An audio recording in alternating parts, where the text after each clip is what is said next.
Hello, everyone who has already joined. One more Saturday, one more Highbridge workshop. Today we have one of the most fun sessions, in my opinion, which is the career sharing. One, we're going to tell a lot of consulting stories. If you are listening, say hi on the chat. Tell me where you're from. Let's see what countries or cities we have today connected around the world.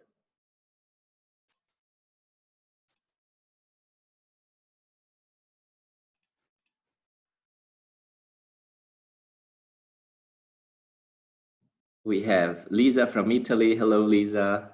How are you? We have people from Taiwan. I cannot read Chinese, so I don't know how to say that name in Chinese characters. But hello, ni hao. We have Burak from Turkey, one of our speakers today. We have people from São Paulo, from Munich, Frankfurt, Paris, more Italy, Buenos Aires, London, Arizona. Hi, Kyle. How are you? Someone, Basil, you're from, you're Russian Ukrainian, but live in the UK and now in Amsterdam. Very good. Nice. Minas Gerais. Bom dia, pessoal. Hi, Madav. Hello. Another speaker. Norway. Very good. Excellent. Lots of people from all over the world. Good morning, good afternoon, and good evening. I will share my screen first. Hopefully you can see my screen now.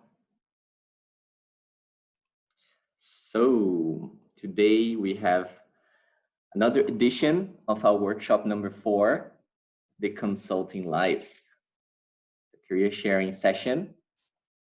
A little bit different from the previous ones. Some of you have been with us before in our series of workshops. First one around the best practices and case interview methodology. Then the second one about a profitability case applied by a volunteer. Mattia, if you're there, thank you so much for volunteering last time. And we had last Saturday a market entry case also with a volunteer, Pedro. Very good job.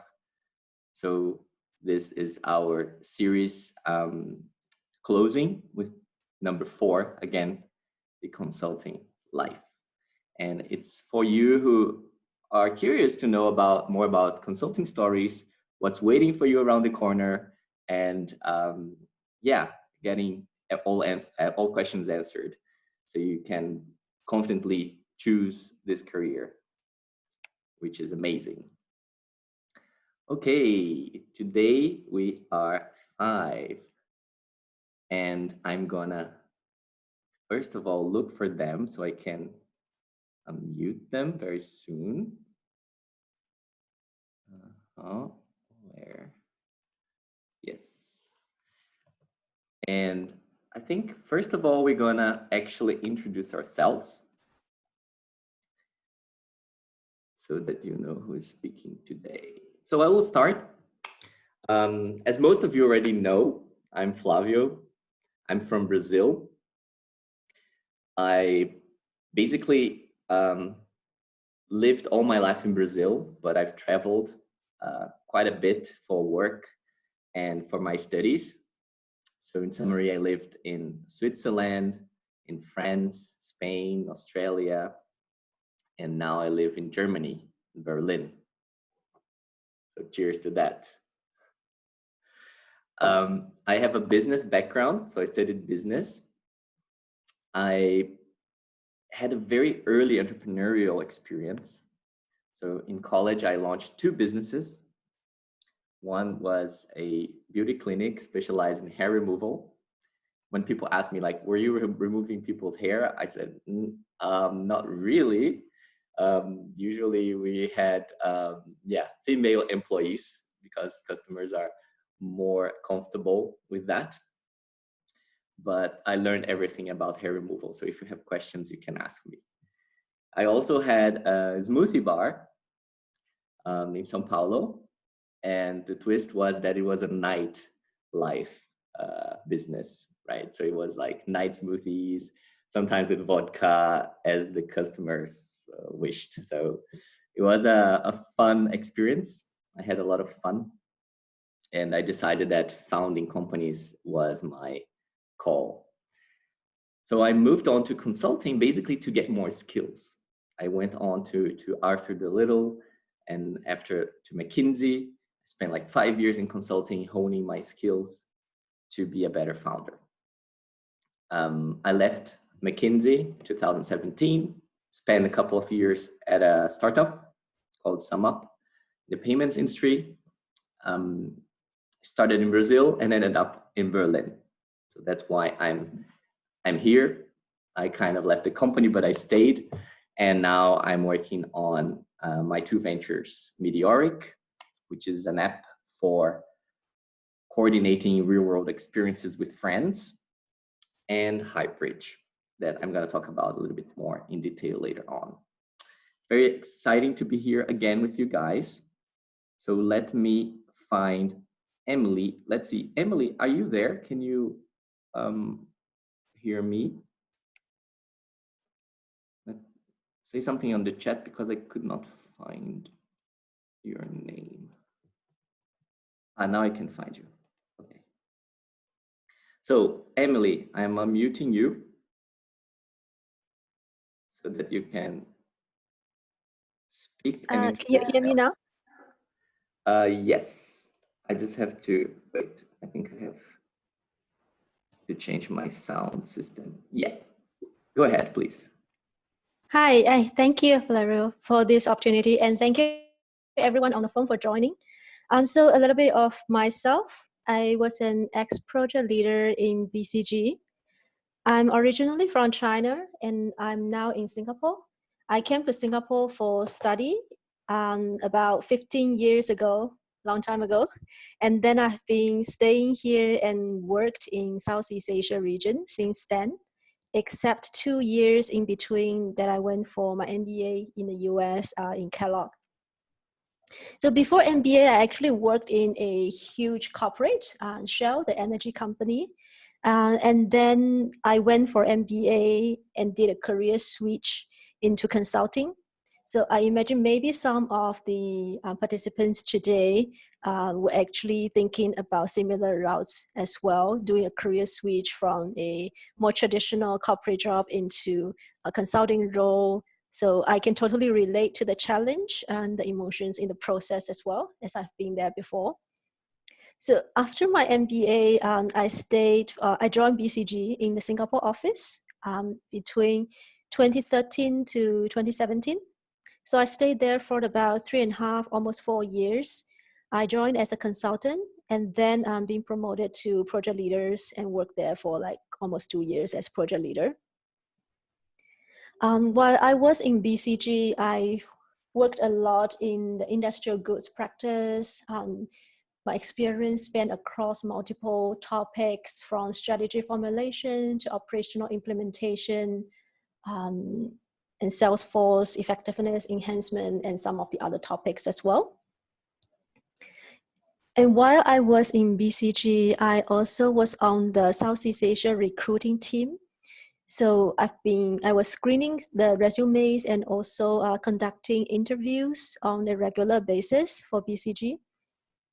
So I've also seen candidates across a wide spectrums and observe how they perform, how they should improve. So I can also share my perspectives as an interviewer. Now I'm currently in a startup in a tech world in one of the unicorns in Southeast Asia, which allows me to have more flexibility in my time. And as such, I have been coaching candidates how to ace their case interviews, how to strategize their applications since second half of last year. So I'm very happy to be here today to share my perspectives and to help answer any questions you guys have. Excellent. Thank you so much, Emily. Very, very good. Thank you, Flavio. Now I'm moving on to Burak. Burak, I'm gonna unmute you now. Sure. We can hear you. I'm here. You hear me already? Yeah. Such a technological advancement this Zoom is. Hi, everybody. At a click. Hello, everybody. Good to meet you beforehand, before the Academy of this year. And I'm happy to be representing Bain & Company here because I'm really an advocate of Bain, even though I resigned 2 years ago. It was a good breakup. It was a happy breakup, if you'd like. So let me tell you a little bit about my background, as Emily did. So I graduated from economics in Istanbul, Turkey. I was actually pretty unsure about what to do with my career, which I imagine some of the candidates here are sharing that feeling with me.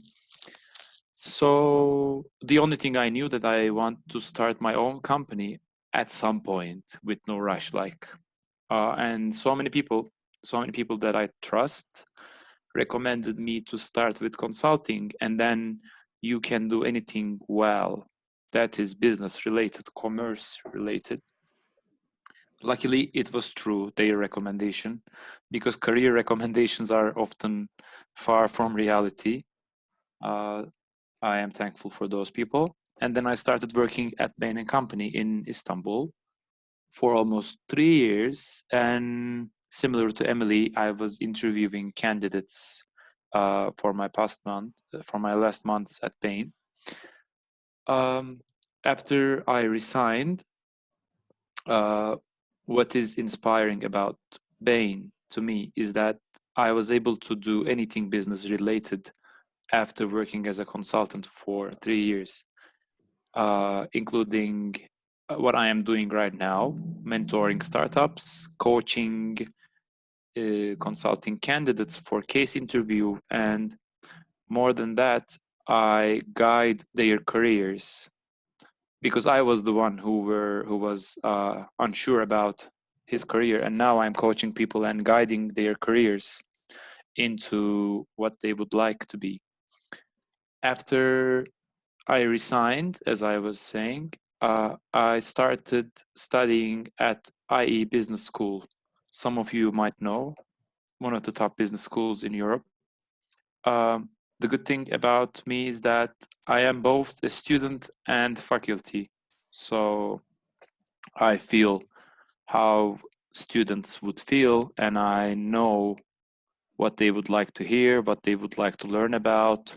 what keeps their attention, what is missing in their knowledge and everything. So I hope we will have a good engagement, everybody.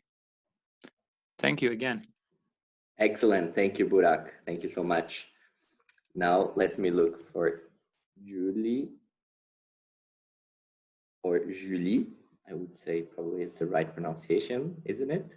Yes. Can you hear me? Yes. Yes, you did say it right. It's Julie. So hi everyone. I'm Julie Prinet. In English, I guess you pronounce Julie Prinet, and I'm calling you all from Paris, where I am originally from. I was at McKinsey Boston office for 2 years. So Flavio and I will be talking about our McKinsey experience today. Before joining McKinsey, when I was in France, I studied engineering, got a master's degree here, and then went to the US for a PhD in cognitive science. So nothing to do with consulting and business. And then I decided to make the switch and get into management strategy consulting and join McKinsey in their Boston office, where I stayed 2 years until senior consultant. So happy to talk about the transition from non-finance background, which is a little bit specific if some of you here today have questions about this. Also, in my McKinsey experience, what was important to me is to follow what is called there the random walk. And so I really wanted to have experience and exposure with lots of industries and different types of projects so that I would learn the most on different industries and sectors and types of problems that the companies were facing. So also happy to talk about how to manage that. And then last, also happy to talk about the US experience for anyone who, I didn't hear anyone here today on the call from the US, but if anyone is interested in the culture there and their offices, happy to talk about that. I left last year mostly because I wanted to come back to France and start something on my own and be more freelance and entrepreneur. And so I leveraged the communication training and interviewing experience I had from McKinsey, and now I'm focusing on this professionally and helping people practice and train for their interviews, interviews for consulting, but also in general interviews for non-consulting roles. And I also train on communication and presence. Very excited to be here. So thank you, Flavio and Highbridge Academy, for the opportunity to answer everyone's questions today. Excellent. Thank you, Julie. It's a pleasure to have you here. And finally, Madhav. I'm unmuting you, Madhav. Thank you, Flavio. Thank you. Good afternoon, good morning, good noon to everyone. First of all, I would honestly admit I'm quite in awe of the rest 4 of the profiles which I see here, and the reason you'll come to know later. So yes, I'm Madhav Bhatt, originally from India, and from past 8 years I've been living in Germany. And I did my bachelor's in engineering from India and my master's in engineering, in electrical engineering from Germany. And my career started as an electrical engineer. Basically, I was working as an automotive embedded engineer. That means like how you could improve the performance of a car. So I was trying to understand, could placing a better sensor here and there could improve the performance. So that was my experience back in India, something like 3.5 years. And then after moving to Germany, I did my master's degree in electrical engineering. And again, my focus was into something like electrical engineering. That's why I interned and I worked quite some time in an aerospace industry as an electrical engineer for their research and development wing, where I was trying to do some research or trying to find ideas and implement them. How can people fly safer, and trying to simulate the temperature inside the cockpit and try to understand whether could it get safer. So basically a trained electrical and aerospace engineer, and quite an accidental kid in the consulting block. Consulting was never in my mind. So if there are some outliers in today's audience, so I'm one of them, consulting was never in my mind. I was randomly picked up by someone or a headhunter out of the street and asked, do you want to do something like this? And yeah, he told me, the first thing he told me, it involves a lot of travel and it involves a lot of data. And I'm like, yep, we go.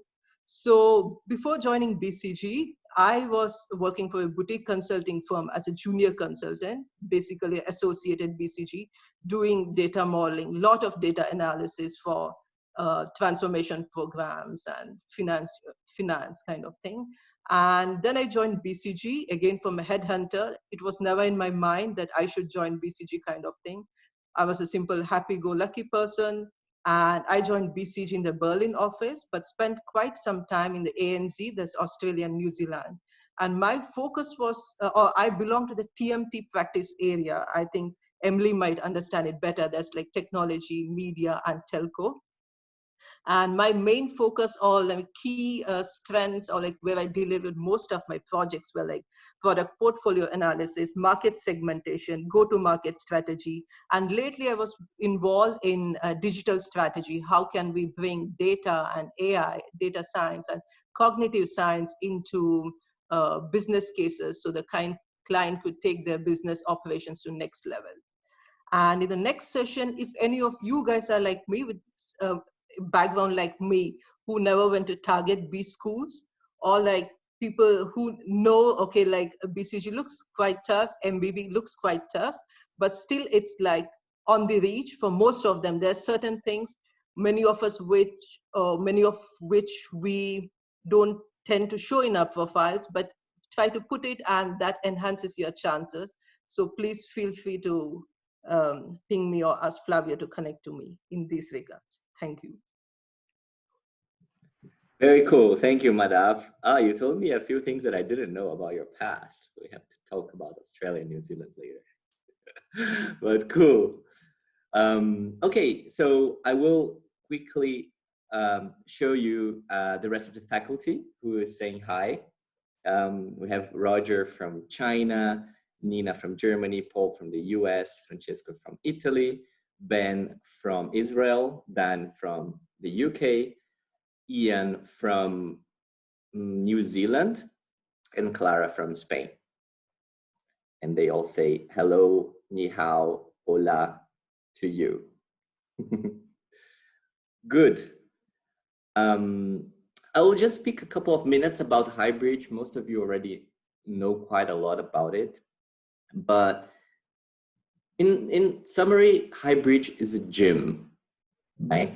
It's a gym for professional skills. It's where you go to practice very well with a lot of feedback, the things you're gonna need on a daily basis during your work. Of course, our first bootcamp is management consulting. In the future, we're gonna have other tracks as well.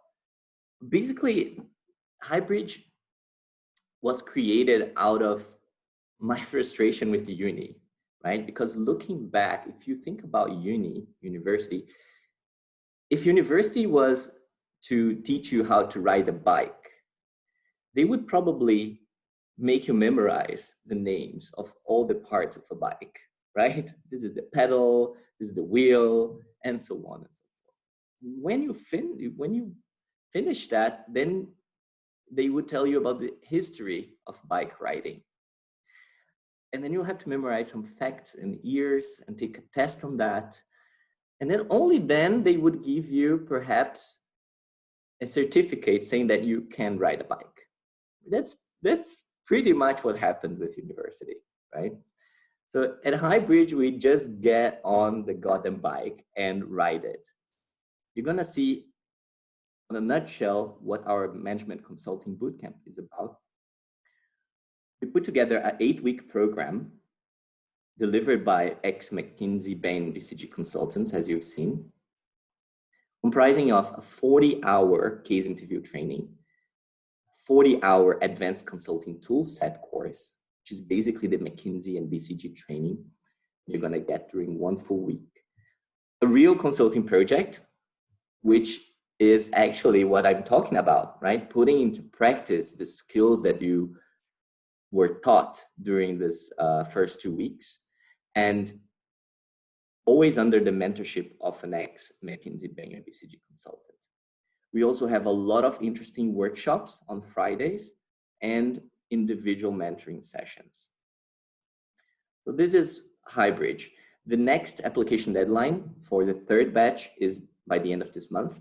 So if you're interested to know more, you can check us at highbridgeacademy.com. And of course, due to the circumstances this year, the bootcamp is going to be 100% online. But because of that, we're having this amazing faculty from all over the world. So I'm very, very excited about the program this year. Okay, that was my message about Highbridge. If you have questions about Highbridge or about any of our stories today, just send them in the chat as usual. You know where it is. I will start saying that we haven't prepared stories here today. I wanted this chat to be very spontaneous and interactive. So I'm gonna actually unmute all of you guys, Burak, Emily, Julie, and Madav, so that we can interact and talk about a little bit about our experiences and ask each other questions. The first topic I picked was very simple, our first project at those consulting firms. And I'm particularly interested to know if there was something unexpected about your first experience, your first project. I will start. I'll tell my project story, and please interrupt me if you have any questions. And then let's see who else wants to share. Is that okay? Perfect. Good. So I joined McKinsey in 2014 after preparing quite a bit for my case interviews.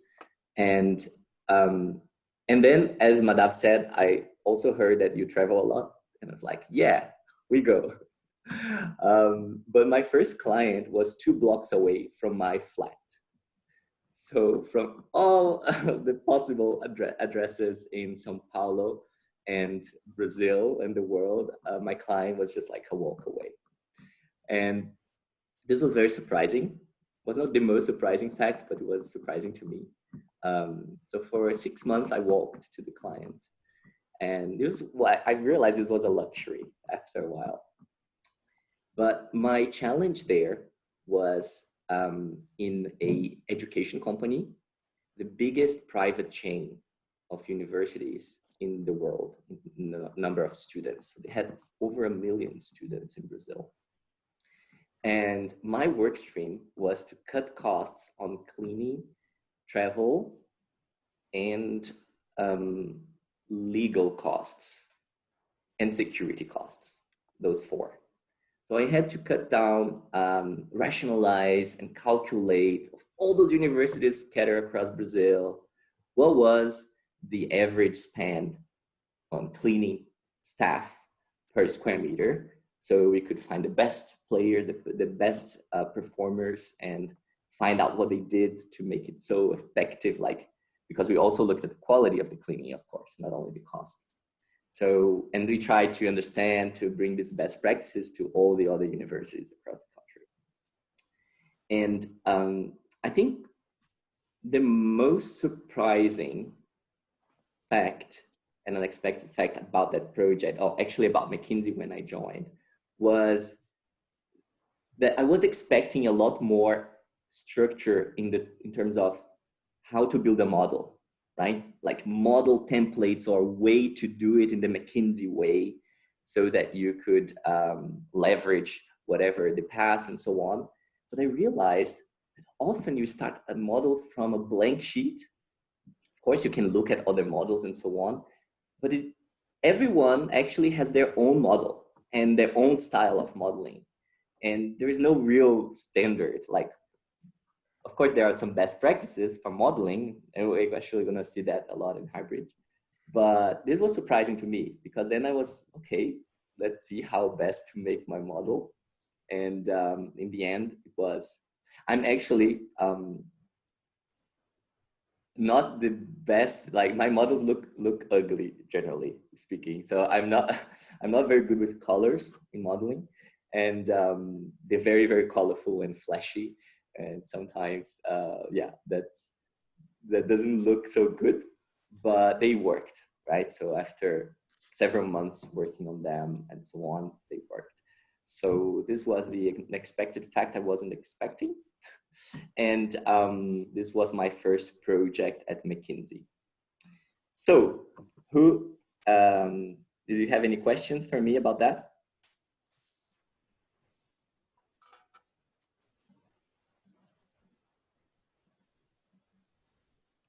There are some general questions in the chat, but if there are no questions about the story, let's move on. I want to hear from you guys. Who is next? Who wants to tell about their first project experience and what was unexpected about it?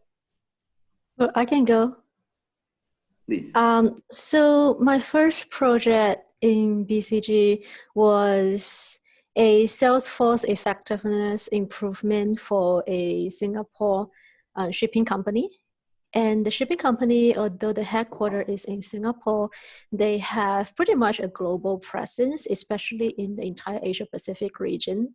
So they have a lot of business in the different countries in Southeast Asia, and they have a huge presence in China as well, across more than 10 cities in China along the coastal line. So what was quite of unexpected for me was that 3 months, actually less than 3 months into the project, it was a long, like overall 1.5 year long project. But in less than 3 months, my manager, I joined as a consultant, right? So my manager, the project leader, sent me to China alone to handle the entire work stream in the China. And he only comes to visit like once a month. So I was stationed in China for 6 months by myself, working with tons of client counterparts across more than 10 city offices. And I have to make travels to all the different offices by myself, talk to all the working level and also the senior management as well. So that was totally unexpected in terms of the huge responsibility that I was entrusted to shoulder as a new joiner.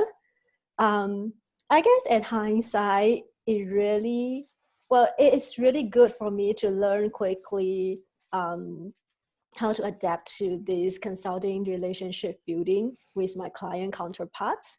And also at the same time, it shows that you have actually tremendous room I think the company really put a lot of trust in people and allow you to take responsibility and showcase what you're capable of.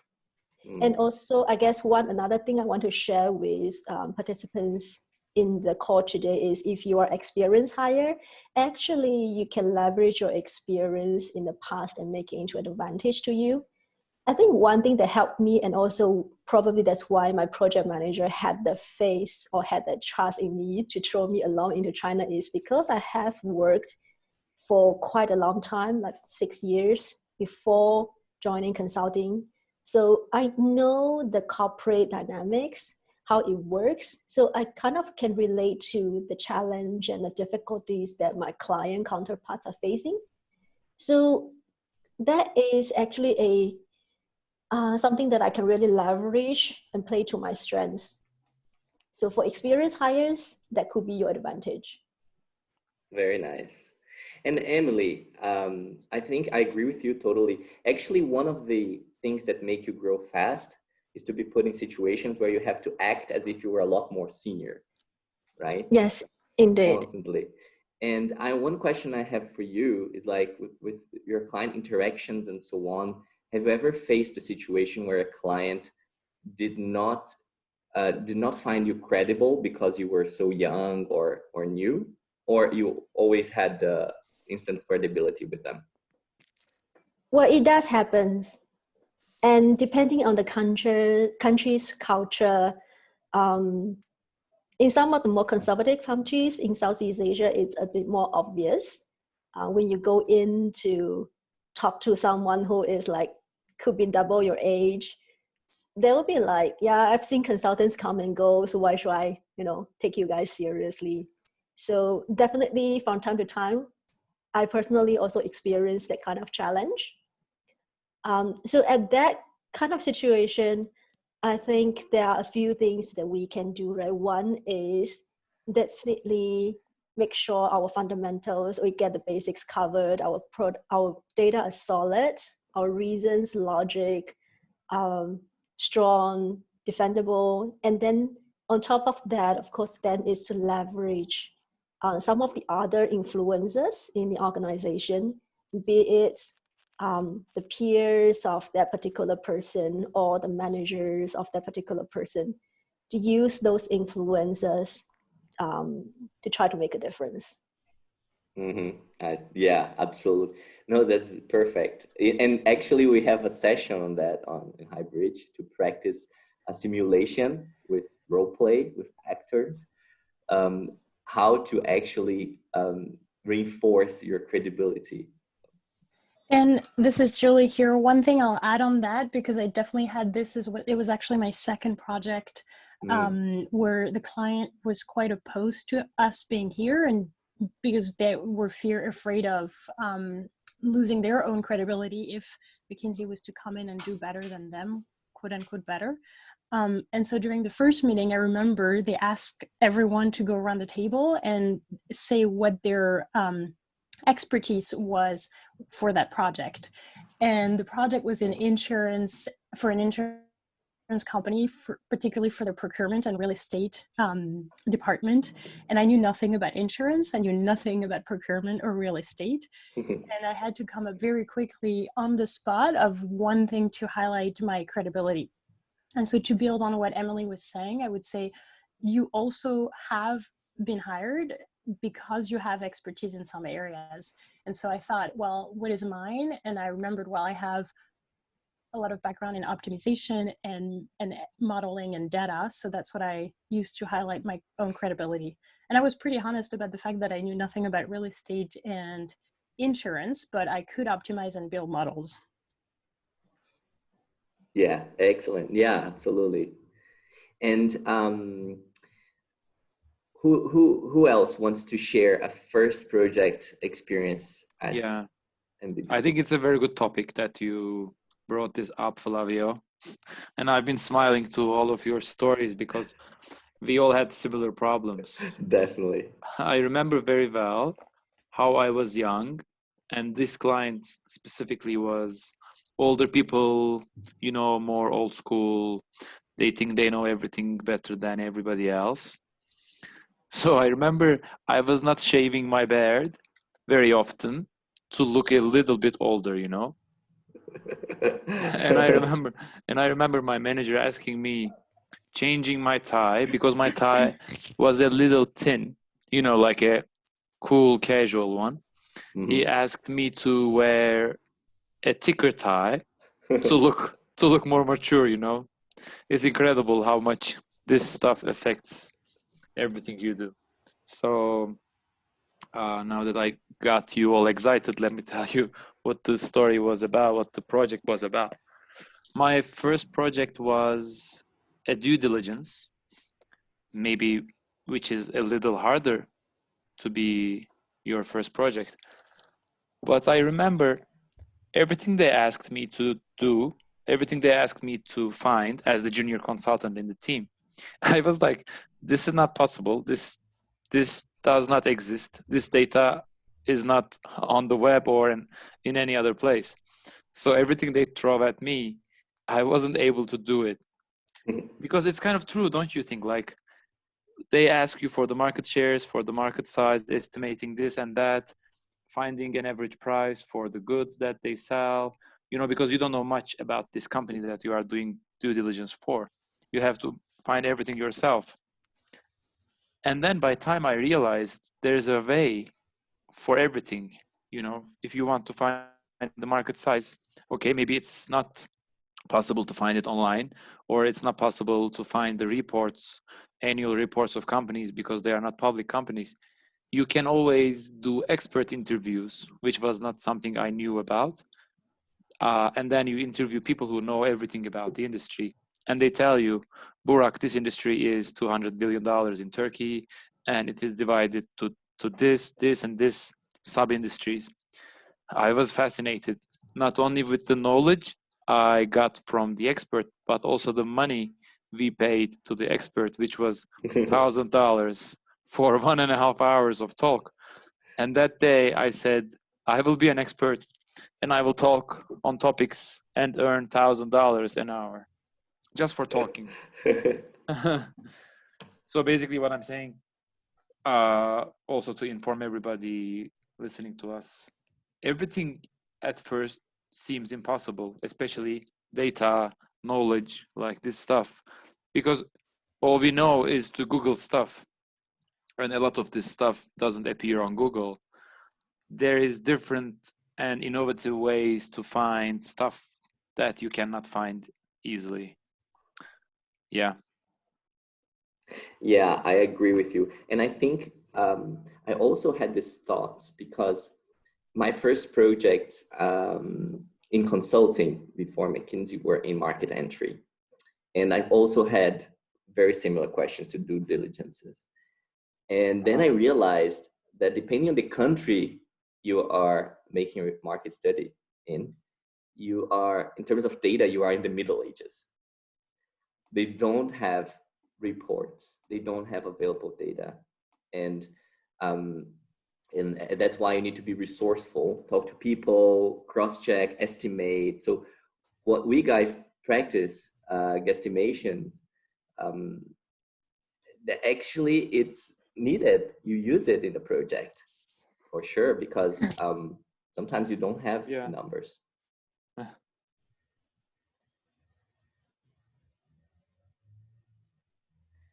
Good. So thanks for sharing, Burak. I think, Madhav, do you have a first project experience story? Yeah. I was waiting for Yuli, but okay, yeah. My first project experience at BCG was a very nice one. It's like a beautiful story, I will put this way. I was asked to do a product portfolio analysis for a semiconductor company here in southern part of Germany, which is more than 100 years old. And the thing was like, I was closely working with the partner from the TMT sector. It was only me and one associate who supported me with data gathering and data analysis kind of thing. But at the client location in the initial stages, I was the only one person and directly reporting to the partner. And technically what work was done as a part of product portfolio analysis was I was trying to understand the business strength of the particular of that client, and then try to understand how attractive are their products to the current market scenario, and charting out this matrix, for example, what's your competitive position and where you stand as per the industry standards. So it was basically working with a lot of data. And as Emily told, I was working with the partner, but the partner, same time, I think he had another 10 projects in his hand. So I could contact him like only once in 2 weeks. I could have a call. But yeah, emails, we used to shoot each other often, but there was no direct interference from the partner. It was like, this is this, go ahead and do it, and here's all the material. Yeah, it was sort of being thrown out to the cold waters. I would say sort of. The thing was like BCG was very intelligent. They saw my background. Okay, like I'm basically an electrical engineer, and I had done a lot of data work pertaining to electrical engineering companies and aerospace companies. So they thought that he's a good fit for such kind of industry. And that's what I really appreciate even till today about BCG, is that they try to understand your strength. They try to understand your weakness, and in the same time, they also try to see how could we develop. And this might not be communicated to you very often, but it's sort of, we are giving him what's very nice to have. And on the other hand, they're also expecting from you that when we give you everything you want, how well you perform. And when we don't give you anything, how well you perform. And that's where they sort of start scaling you. Coming back to the project, very interesting project. Client was happy. My project partner was very happy. It was in Germany. And then the true travel started. I flew to Australia for a long-term project. Then a couple of times to UK, and then most of the times in Germany on request. I requested I want to stay back more in Europe. And coming to another question which Flavio asked Emily, that where any day your credibility was challenged. And I think I already told Flavio a couple of times, I highlighted this point, telling, yeah, when you travel, each and every BCG office, I used to get a different vibe. Okay, the end of the day is BCG, but the local culture, the local client culture, everything was different. So for example, one example I could give was in Germany, it's very good if you challenge your partner. If it's seen that you're a very smart person, if you challenge your client with what he tells, kind of thing. But the same thing you do south, you go to Australia, you go to China, yeah, Beijing, if you go and do that, it's like you're challenging the hierarchy, and people might think that he's sort of not a very credible, reliable person in the team. So cultural nuances play a very important role.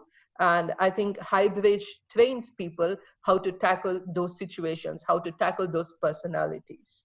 If I'm not wrong, correct me, Flavio. Correct. Thank you, Madhav. Thank you for sharing. Let's move on to the next topic, shall we? Yep. So I picked here the best project. And of course, best, it needs a clarification question. Of course, what is best? And the answer is whatever was best for you. It doesn't matter. So I will start, then I will ask a couple of you, like, to also have a story. Maybe Emily, you can bring a story, and you, Julie, as well. And then we move on to the next topic. So Burak and Madhav can cover it as well. So I will talk about, in my opinion, my best project, which was a telco turnaround in Australia. I was a big fan of Australia because I studied there before in Sydney for my master's, and I always wanted to come back. It is actually, of course, possible to go abroad, as Madhav has also done, to work in a project, but you need to have a strategy, right? So you need to find the right project. They must want you there. In your home country, there must be not like a huge demand, otherwise you're gonna get sucked in another project. So kind of the planners have to align a little bit, but it's definitely possible. And I did it. I tried a few times, and in the end, I got a project in Australia. And basically, it was the first time in my life I was flying business class. I was not really prepared because from Brazil to Australia, okay, you can go either through Chile or through the Middle East or South Africa.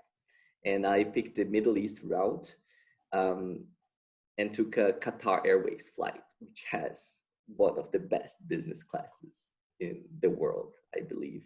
So I was really shocked with that. And I remember that in the flight, 2 legs of 14 hours, the stewardess asked me, like, why are you not ordering any food? You can't order. And I was like, oh, okay, I don't know how to play that game. So yeah, bring everything. And it was very, very nice. The experience was super, super interesting for me. The first time, I remember I stopped in Doha for a few hours, and I was completely out of, like, crazy with the time zones. And I went for a run. And basically, I was the only person in the city, like in the middle of the night. So when I got to Australia after 14 hours, I was totally, like, my internal clock was completely messed up. And I recommend you guys to fly early to your destination if you have big time zone differences. But let's talk about the project. The project was a happy turnaround. Why do I call it happy? Because most turnarounds are cost related. So you're called in a company that is failing and they need emergency care, right? It's like, the company needs to go to the hospital, the emergency care unit. And in this case, particularly, we had to actually improve service levels for a leading telco company, which was very interesting because they had so much room for improvement. You know, when you enter a company that has been a monopoly for decades, you see very bizarre things. One of the bizarre things we found was that to switch your internet connection from the usual copper network to a optic fiber network took them 60 days. 60 days to just switch. And my job was actually to shorten that to something acceptable, right? Anything less than 30 was very good already. So what we did was a series of workshops where we called in the main stakeholders of this whole process, and we put everything on paper, right? So it was, imagine a room full of whiteboards, full of people with 20 plus years of experience in their areas, talking for like together for the first time since a long time, and trying to figure out what is the customer journey and what are the customer perspective, and beneath it, what were the business processes supporting that experience and how to make it better. So it was very fun to work on this and very interesting. I learned a lot and I enjoyed Australia, one of my favorite countries. I spent 4.5 months in Melbourne, which became my favorite city in Australia. For those who know Australia, there is kind of like a rivalry between Sydney and Melbourne. And I definitely decided for Melbourne. For me, it's a more interesting city. Although nature-wise, it's like, yeah, you see beaches, like you never swim there. They have kind of brown river in the middle of the town, but Sydney wins in terms of nature, but Melbourne is so full of attractions, coffee places, and cultural activities. Yeah, that was my best project experience at McKinsey. Emily? Sure. For me, my best project, I think it would be actually my last project in BCG before I move out to the tech space. So for that project, it was a project for one of the top resources company in the world for their commodity trading department. So the first phase of the project is to help all the different verticals of the commodity trading departments, including like iron ore, aluminum, and some of the other, natural resources departments to restructure their managerial reporting. And then second phase to help them identify how should they kind of reformulate or update their commodity trading strategy down the road to make sure they're up to, they keep up with the market dynamics, the latest situations, and make sure they improve their profit from the commodity trading. So it's very technical. I learned tons of things that I've never done before, like how to do time arbitrage. Frankly speaking, I don't remember like 90% of them now. I totally don't remember. It's too technical. But the fun thing about the project was actually the team itself. So as a project leader, I had a team of 5. And out of the 5, we come from so diverse backgrounds. So I have one consultant who come from Canada. I have 2 consultants who are local from Singapore office, but then I have another consultant who is from Sweden, and then another one from London. So it's completely the global team. Yeah. It's quite amazing that to serve the client the best, BCG actually mobilize and coordinate across so many different offices. So we had a great experience with this truly global international team. For the consultants in the US, in the Canada, and also in the Europe, we fly them down to Singapore because the client's headquarters is in Singapore. So we fly them down to Singapore, and then we mingle together. Sometimes even on weekends, we will hang out to make sure that they don't feel so bored in this tiny island. Even though the work is quite stressful because all of us are trying to learn something that's very technical and new to us, but it was fun in a way that we are all fighting in this same trench, and we hang out during weekends. I still remember we went to one of the beach in Singapore in Sentosa Island, and we enjoyed this giant margarita together. Sentosa, So it was, yeah, it was really fun. And now that I look back, one of the key things that I really enjoyed the project, besides that it's a global international experience, is also, I think, I would say most of my 5 consultants, they're all superstars. They are like the top quartile performers in their respected office, and they really make my life a lot easier when I have to handle a very technical project across the 3 regions with the client, with tons of client counterparts. So having these star consultants really make my life a lot more enjoyable. It really makes a great difference. And I believe that that is one thing that I think Highbridge will cover as well, how to become a superstar consultant and how you manage up. I think those are all very important aspects of how a strong performer as a consultant need to learn to do. Exactly. Awesome. Thank you, Emily. Wow. Now I miss Singapore. I've been there, and it's one of the trips I want to do again. Yeah, of course. It's small, but it's fun. Yeah, it is. It is full of things. Judy? Sure. Love Singapore too. I remember the Singapore sling. That was what the main thing I remembered from Singapore. Really good cocktail.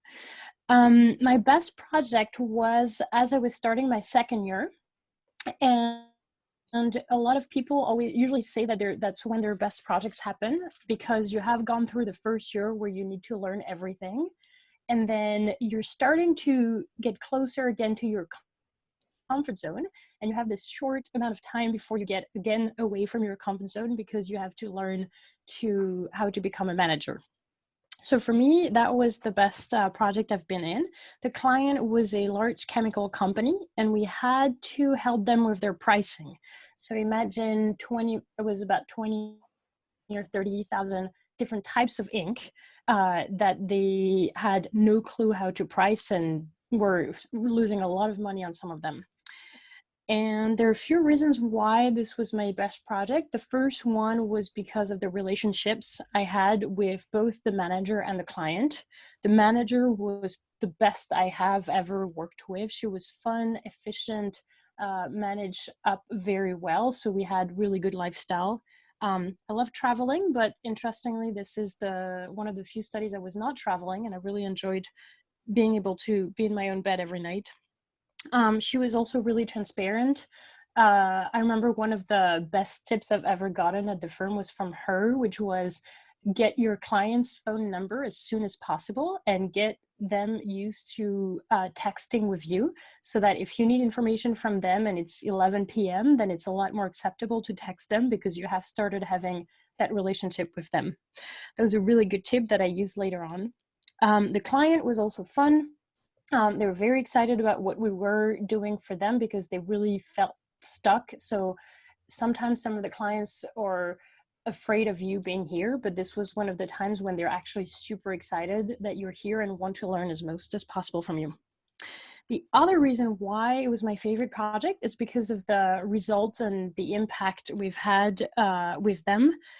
The model that we developed for pricing was so good that I remember getting a call from the client 6 months later, and he was telling me that he was trying to convince the rest of the company to use that same pricing model I did for him, which is, I think, one of the biggest rewards you can get as a consultant, is when your client still uses your model months later and wants to do more with it. I also love that I remember giving pivot table 101 lessons to one of my clients, and then we had 102. So it was a really good relationship. And then for me also, that's also when I started Jay Yiming, which is when you manage a junior associate, and that was a fun experience, and he was terrific too. And I got to do a lot of modeling too. So from a development perspective, I confirmed there and then became known for my modeling abilities, which Flavio, I love when the models look good. So I'm happy to, I love making models look good in addition to working well. Awesome. Very good, Julie. No, thanks for sharing. Excellent. Makes me miss Mckinsey. Good. And so I now would like to hear stories about challenging projects. Maybe Madhav. Yep, thank you, Flavio. I would say most of the projects at the beginning are always challenging. And one project which was in particularly challenging to me was a project I did for a huge telco in Australia. And I was part of the change management team. And I think most of the most of our consultants who have worked in the change management domain know how messy it is when you start doing it in a global scale. So here, the main problem was like the existing change management process was quite a spaghetti structure. They had everything, they had mixed up change and communication together, and with the roles and responsibility, everything was messed. And the bigger challenge was like what was an uphill task was that the client or the BCG partners, I don't know, they had promised now we are going to do it in a very agile way. The change management process for the client from now onwards, it would be a very agile thing. And we had to introduce agile concepts. And first of all, the main challenge was how do we come out of this existing process rather than just telling, okay, here are the like loopholes, we need to optimize here, we need to get these things done. That itself was a big thing. Now, how to make the client work in a very agile way, that itself was a very huge challenge.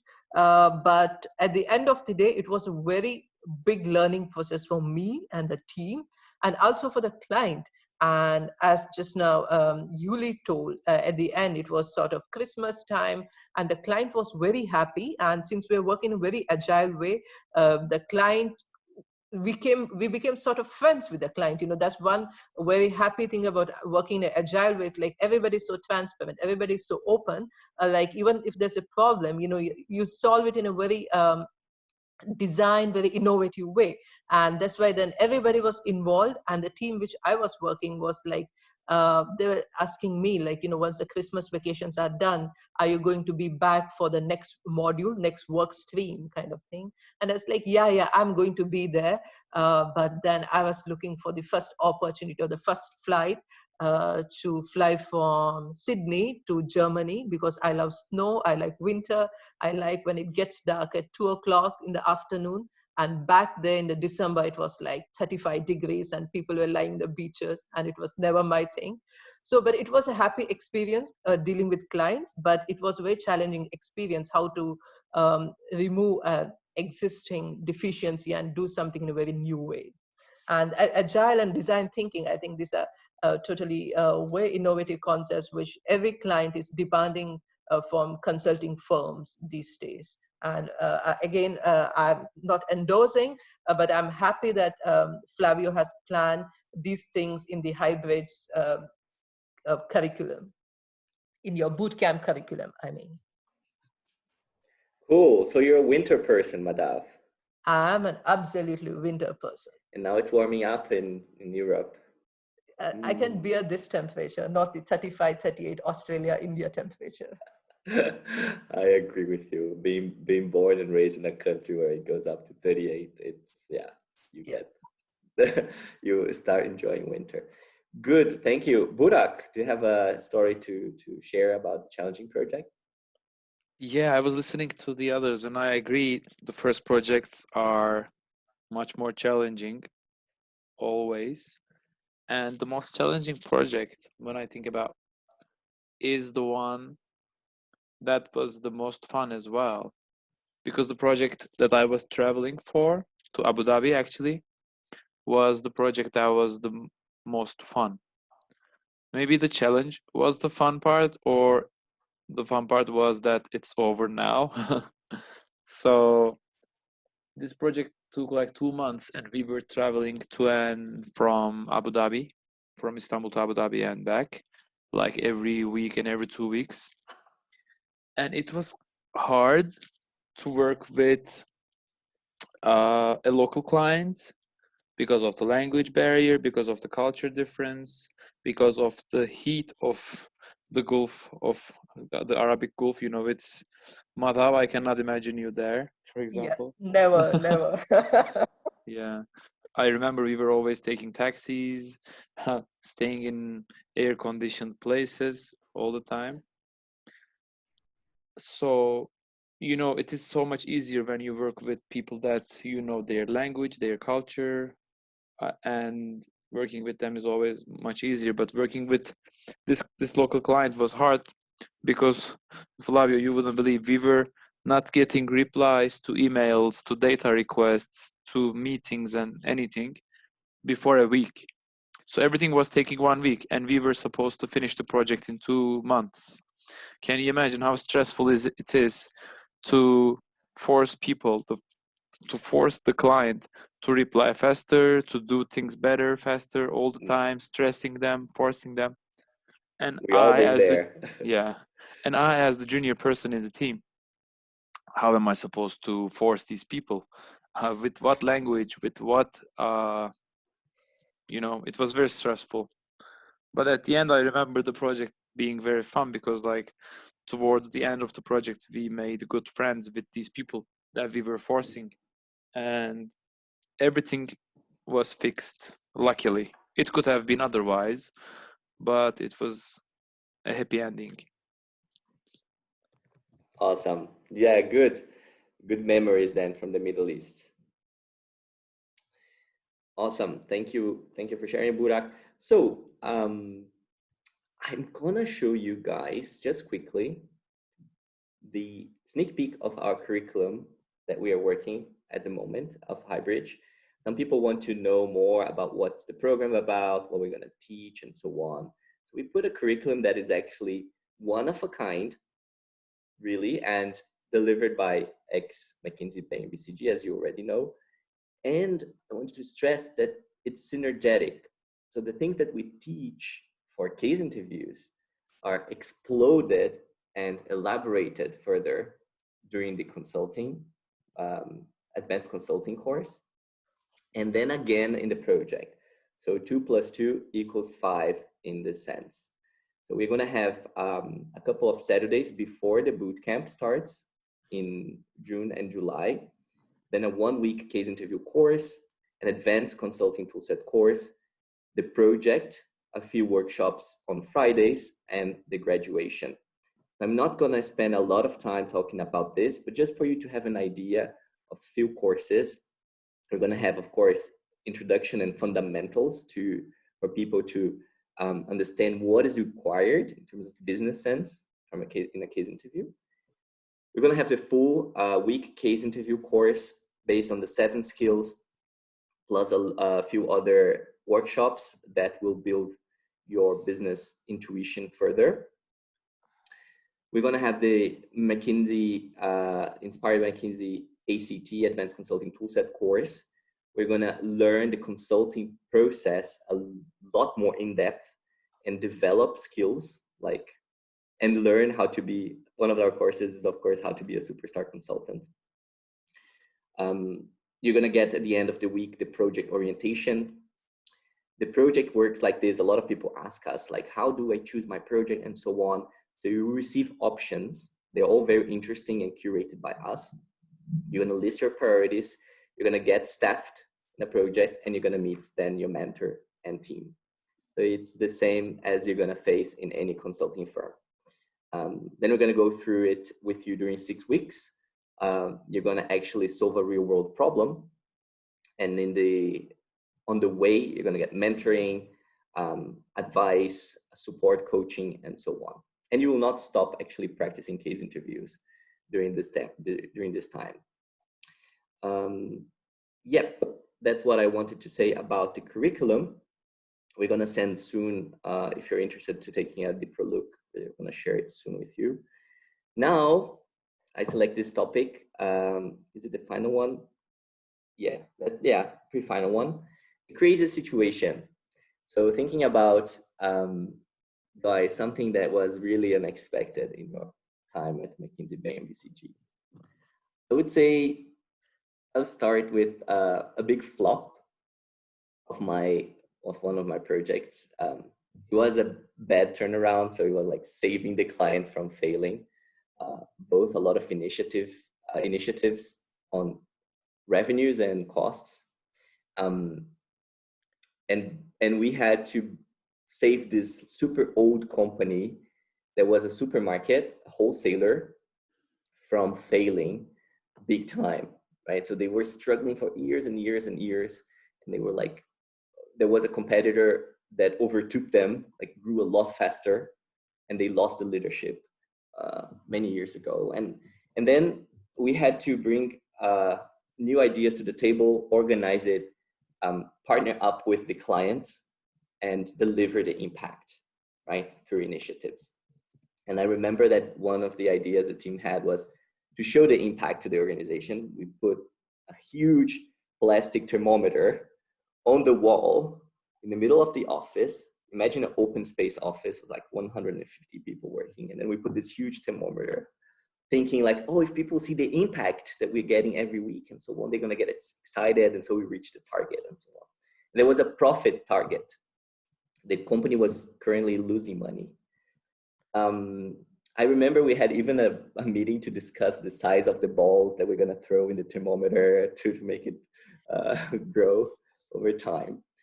And week after week after week, the profits, like the losses, only got bigger because they were actually in a long-term downward trend, a lot of issues. So our initiatives were helping them lose less money, but still they were negative. Like we were not able, we brought in hundreds of millions in impact, but we were not able to cross the zero. And the thermometer was built in a way that was like profits instead of our impact. So after many weeks of nothing at all, they had to remove the thermometer because it didn't make sense to have it there. So it was a big flop in terms of communication because we're actually having impact. But if you have impact, but still the company is losing money, it's like, you can argue if the project was actually successful. But often turnarounds are very difficult kinds of projects. So if you work on them, you're gonna see by yourself, it's hard, but it's one of the best ways to see how a company works because you get to know all the areas of the company, and I learned a lot during that project. Who wants to go next?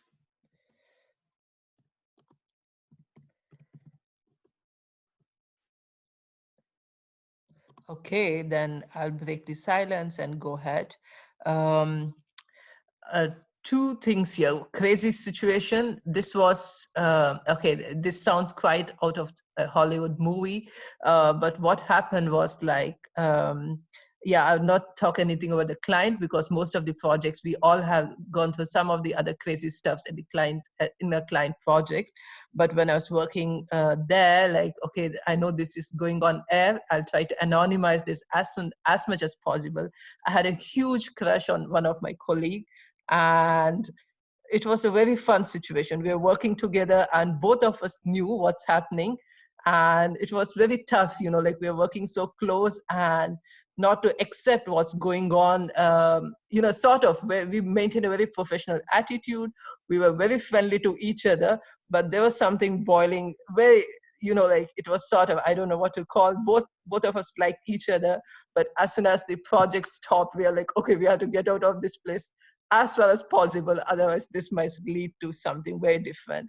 So if I now look back, almost after 8 months of quitting BCG, like I would say the craziest situation was like, I always felt that people at BCG were like very good looking people. Maybe it's my perception or reality, I'm not sure. But as I was about to quit, such a situation happened, you know, like I sort of like was about to stumble down on someone, but I recollected myself well and nothing happened. But still, you know, if I look back at my BCG memories, so this is a very like, this is one of the shining stars in like my whole memory sky. Yeah, very interesting. Yeah, since you're meeting so many people all the time, new Yes. projects and getting close to them, many people find partners and get married in consulting, right? So we Yeah, all the know. partners with big, very beautiful suits and like very expensive watches who are well polished in their ways of talking. It's easy. We are easy prey. I would put this way, Flavio. Very good, Mada. Anyone else has a story to share? If not, we can move on.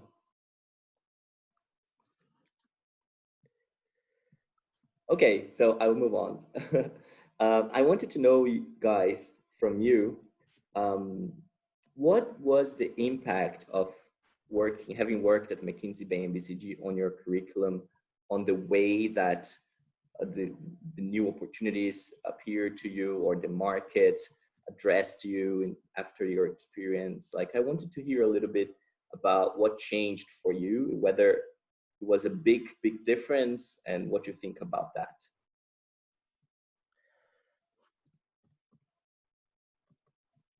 Well, I can start. Okay, For go me, it ahead, made a Julie. huge difference when I decided. I also agree with you on the good-looking people at those firms. I always thought that too. When I was applying, I was thinking everyone we meet is just really handsome. So I don't know why, but there seems to be some Thank you. perception Somebody is bias or there. something. So the impact for me. So I haven't left long ago. It's just been 1 year, but I saw it professionally impact my business quite a lot. I recently started my own company to help coach people on interviewing, and I haven't had to advertise for myself once because people just come to me and ask for advice and ask to be coached. So it's made my marketing strategy very easy. So thank you, McKinsey. And then that's in terms of how people treat me and talk to me. And the other one is in terms of skills and efficiency. It's been a terrific learning experience. And Flavia, I was looking at the schedule for this summer, and I'm incredibly excited for it to come. And I wish I had gone through this before joining McKinsey. It would have made my learning curve even steeper. Very nice, Julie. Yes, I'm so super excited as well. I can't wait to start and have our first class this summer. Good. Who else? Who else wants to share a little bit? Hi, Emily here. So probably just to add on what Julie has shared, I do 100% agree that having MBB on your resume does give you a lot more exit options. So definitely when I was like approaching to the end of my BCG tenure, I've seen people asking from different type of industries, which I can't imagine if I stayed, in Shell all the way.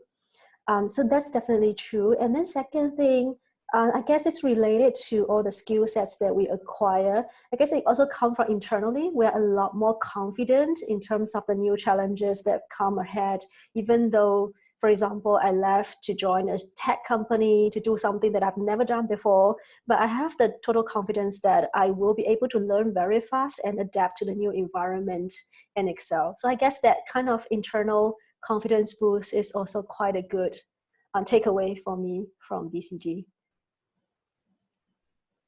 Totally agree. I think it changes your confidence levels for sure. So let's move on then to the questions, because we promised to answer questions and people started sending them. So I will read them out loud, and whoever feels like answering can give it a shot. Okay. This is for you, Emily. Was there any support available to you when you were alone in China, or did you have to try to overcome challenges independently? I guess in terms of The support, of course, we do have our very regular like case team meetings on a weekly basis where I can ask for advice to my project leader or to my partners on the case.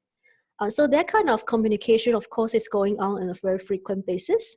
But then at the same time, given that I was physically there while they are remote, that does require me to step up a bit more in terms of handling, the daily details and some of the minor stuff. Some of the wrinkles I just try to iron out before I have to escalate it to partners or project leaders who are much further away. But when I need it, though, they are always just one call away. So I think it's a pretty good balance. Yeah. Exactly. So you have to be on yourself to learn, but there is support, of course. For the countries in East Asia, is it essential to know the local language to work in consulting? Well, I think this is a general question, like if for any country, right, that has a local language different than English and so on, is it essential? What do you guys think? Or what is the policy of the firms you worked for? Well, speaking from BCG in Asia, I think definitely having or knowing the local language is a big advantage. That means you will have a lot more flexibility of what kind of cases you'll be staffed on. So for example, if you know both English and local language, you could be working on the local country, or you could be working on countries like Singapore where English is the official business language. But having said that, in some of the countries, it's not 100% required to have the local language to be staffed either. Because, for example, in Jakarta, we actually have quite some of the Singaporean consultants being sent out to Jakarta where they don't speak Bahasa language. But if our clients are big enough, that like the top companies in the country, usually the managers and the leadership team, they are quite fluent with English. So it would be an advantage, but I wouldn't say it's 100% not possible if you don't know the local language. Yeah, I agree with you. I think that for the entry level, many firms prefer people who speak the local language as a junior, and then you can move to other offices later.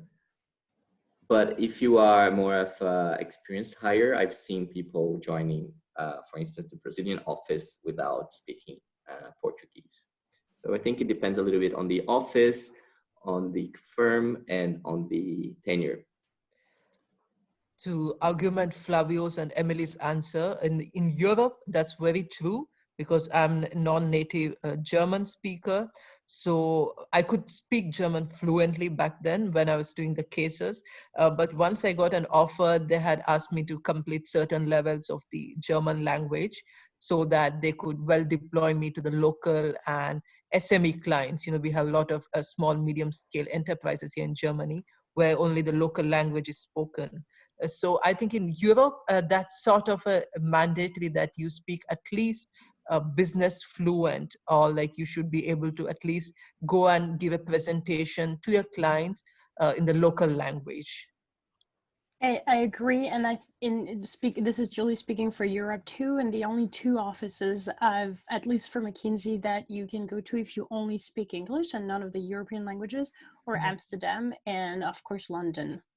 So Amsterdam doesn't have that requirement, but all the other offices, and I've heard also for Bain and BCG, it's the same require that you do speak the local language. Yes. Cool.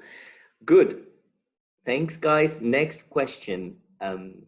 Which skills do you consider as key looking back when you started your career at MBB?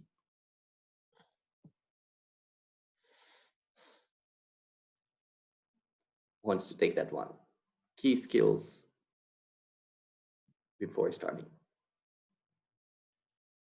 I think for me, it was communication, and especially communication and planning ahead and owning. Well, I'm adding lots of skills, not just what I'm realizing. But what I meant by communicating is telling your manager what your plan is for your work stream and being anticipating the questions and having an answer before ahead of time. So anticipate and communicate to your manager what is it you're working on and what potential problems you're foreseeing in the future. So basically be active and communicating about it instead of being reactive and passive and waiting for him to check on you. Yeah, or her. I agree.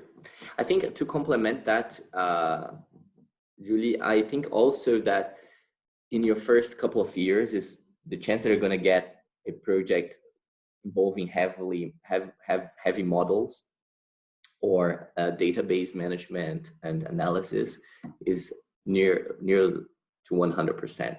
So I think that this is also a skill that I wish personally I had developed a little bit more before joining, because that would have made my models better, would have saved me a lot of time, and yeah, helps you getting up to speed faster once you are just dropped into a client that you don't know, in an industry that you don't know. And on top of that, you have to develop new skills such as modeling. So I think that I would complement that. Next question is,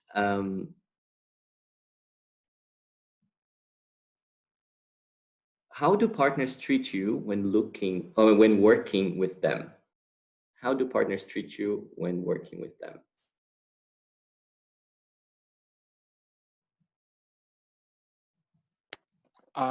May I Please answer this one? This is a very good question, and this is very important for the performance of the case and the team and everything. Having someone that senior being with you or not. So it depends on the partner from my point of view. And some partners are more hands-on, like they meet you for every meeting and they know what's going on. They are on top of it. They help you. They guide you. They ask you questions and everything. And some partners leave it to the manager and more junior members of the team to lead their work streams, to lead the project overall, which is a partner that I don't like. I would rather work with a partner that knows what he's doing, that's on top of things, so that if something goes wrong or suboptimal, then he was responsible for it, or at least he was part of the responsibility for that thing. And being able to work together with a partner that is on top of things is much better for us, because you are able to listen to his ideas, learn from his knowledge, from his experience, is very important for actually doing things faster. You know, maybe you are looking for the wrong data or preparing a wrong presentation that doesn't make sense, or that doesn't make sense for that specific client or for that specific category. And then he will tell you, no, Burak, just drop it and do this and do that. And I mean, this is like, a good partner is key for success in a project, I think. A good partner who is hands-on. For example, I remember specifically that I was not able to find natural gas distribution data from Turkey and also Middle East, actually. And I was spending hours and even days to find some stuff before we had a meeting, and I was complaining about this, and the partner told me, okay, go to this webpage, download this report, or let me send you this specific report that I had that you cannot find online. So as you see, it's very important to have senior people working together with you on a daily basis. Yeah. excellent. Agree. So guys, we have more questions to answer. Like last time, we'll try to answer them later on social media so that we can get all your questions answered. But for now, thank you so much for sharing those questions, and keep an eye on Instagram and Facebook for the answers to the questions if you didn't get your question answered. Again, if you are interested in Highbridge, you know how to find us. Feel free to ask questions, to follow us on Instagram and on WeChat for tips. We're posting more and more often now with very digestible tips for case interviews, especially. And I think if you are looking at interviewing anytime this year, it could be helpful. Thank you guys so much. We ran out of time now, but it was a pleasure to have you. I would like to thank Emily, Burak, Julie, and Madav once again for the presence here. Always. Guys, you can say your goodbye message to the group, your last words. Goodbye, guys. Hope to see you in the real academy.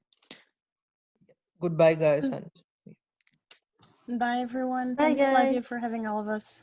yes. Thanks for the great session. Thank you very much. Have a lovely weekend, everyone, and see you on other channels.